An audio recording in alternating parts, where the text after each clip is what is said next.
मिथिलावती नाम की एक नगरी थी। उसमें गुंडिप नाम का राजा राज करता था। उसकी सेवा करने के लिए दूर देश से एक राजकुमार आया। वह बराबर कोशिश करता रहा, लेकिन राजा से उनकी भेंट न हुई। जो कुछ वह अपने साथ लाया था, वह सब बराबर हो गया। एक दिन राजा शिकार खेलने चला। राजकुमार भी साथ गया। चलते चलते राजा एक वन में पहुंचा। वहां उसके नौकर चाकर बिछुड़ गए। राजा के साथ अकेला वह राजकुमार रह गया। उसने राजा को रोका। राजा ने उसकी ओर देखा तो पूछा, तू इतना कमजोर क्यों हो रहा है? उसने कहा, इसमें मेरे कर्म का दोष है। मैं जिस राजा के पास रहता हूँ, वह हजारों को पालता है, पर उसकी निगाह मेरी ओर नहीं जाती। राजन, 6 बातें आदमी को हल्का करती हैं: खोटे नर की बेटी बिना कारण हंसी, स्त्री से विवाद, असज्जन स्वामी की सेवा, गधे की सवारी और बिना संस्कृत की भाषा। और हे राजा, ये 5 चीजें आदमी के पैदा होते ही विधाता उसके भाग्य में लिख देता है: आयु, कर्म, धन, विद्या और यश।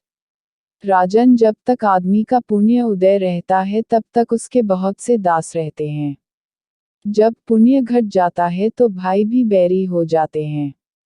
पर एक बात है, स्वामी की सेवा अकार्थ नहीं जाती। कभी न कभी फल मिल ही जाता है। यह सुन राजा के मन पर उसका बड़ा असर हुआ। कुछ समय घूमने घामने के बाद वे नगर में लौट आए। राजा ने उसे अपनी नौकरी में रख लिया। उसे अच्छे अच्छे कपड़े और गहने दिए। एक दिन राजकुमार किसी काम से कहीं गया। रास्ते में उसे देवी का मंदिर मिला। उसने अंदर जाकर देवी की पूजा की। जब वह बाहर निकला तो देखता क्या है, उसके पीछे एक सुंदर स्त्री चली आ रही है। राजकुमार उसे देखते ही उसकी ओर आकर्षित हो गया। स्त्री ने कहा, पहले तुम कुंड में स्नान कराओ, फिर जो कहोगे सो करूंगी। इतना सुनकर राजकुमार कपड़े उतारकर जैसे ही कुंड में घुसा और गोता लगाया कि अपने नगर में पहुंच गया। उसने जाकर राजा को सारा हाल कह सुनाया। राजा ने कहा, यह अचरज मुझे भी दिखाओ। दोनों घोड़ों पर सवार होकर देवी के मंदिर पर आए। अंदर जाकर दर्शन किए और जैसे ही बाहर निकले कि वह स्त्री प्रकट हो गई। राजा को देखते ही बोली, महाराज, मैं आपके रूप पर मोहित हूँ। आप जो कहेंगे वही करूंगी। राजा ने कहा, ऐसी बात है तो तू मेरे इस सेवक से विवाह कर ले।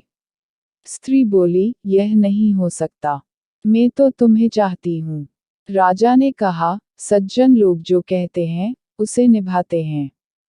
तुम अपने वचन का पालन करो। इसके बाद राजा ने उसका विवाह अपने सेवक से करा दिया। इतना कहकर बेताल बोला, हे राजन, यह बताओ कि राजा और सेवक दोनों में से किसका काम बड़ा हुआ? राजा ने कहा, नौकर का। बेताल ने पूछा, सो कैसे? राजा बोला, उपकार करना राजा का तो धर्म ही था, इसलिए उसके उपकार करने में कोई खास बात नहीं हुई। लेकिन जिसका धर्म नहीं था, उसने उपकार किया तो उसका काम बढ़कर हुआ। इतना सुनकर बेताल फिर पेड़ पर जा लटका और राजा जब उसे पुनः लेकर चला तो उसने 8वीं कहानी सुनाई। अगर आपको हमारी कहानी पसंद आती हैं, तो हमारे चैनल को सब्सक्राइब करें, लाइक करें, कमेंट करें। अगर आप हमारे चैनल पर नए हैं, तो हमारे चैनल को सब्सक्राइब करें ताकि हम जब भी नई कहानी लेकर आओ तो सबसे पहले आपको नोटिफिकेशन मिले। धन्यवाद। मिलते हैं किसी और कहानी के साथ।